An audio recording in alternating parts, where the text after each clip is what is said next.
Le président de la République, chef de l'État, son Excellence Félix Antoine Tshisekedi Tshilombo, a réuni autour de lui les chefs de corps, les chefs des institutions, dans ce que nous appelons la réunion interinstitutionnelle. 3 points étaient inscrits à l'ordre du jour de cette réunion, à savoir la question situation sécuritaire dans notre pays. Et le premier point comprend 3 sous-points.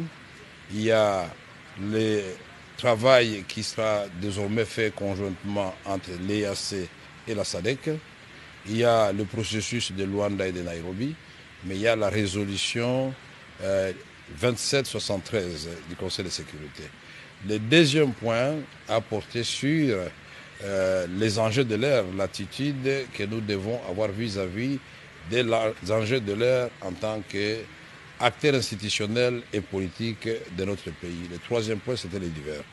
S'agissant du premier point, le président de la République nous a informé du fait que l'EAC, Eastern African Community, la communauté économique des États de l'Afrique de l'Est et la SADC, travailleront désormais ensemble dans le cadre du processus de Luanda et de Nairobi. Le président de la République nous a fait l'honneur de nous partager ce qu'il a engagé comme résultat à Doha.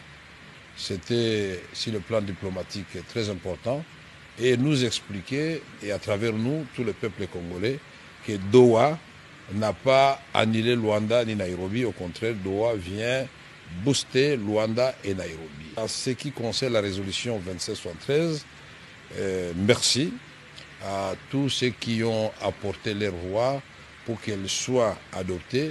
C'est une victoire diplomatique parce qu'elle impose des sanctions, elle impose des cessations des hostilités, mais nous avons dit que ce n'était pas suffisant. Il faut qu'on ait des modalités pratiques de l'application de cette résolution, d'autant plus que par le passé, on a eu des résolutions de démilitarisation de Kisangani qui n'avaient pas été appliquées, et là, le travail va continuer, et le président a exhorté Madame la Première ministre et le gouvernement de continuer cette offensive diplomatique pour dire à nos partenaires et amis du Congo comment nous allons rendre pratique cette résolution 2773. En ce qui concerne les enjeux de l'heure, l'environnement politique et les enjeux de l'heure, le président de la République a insisté sur l'initiative qui est aujourd'hui conduite par son conseil spécial en matière de sécurité, le professeur Eberandé.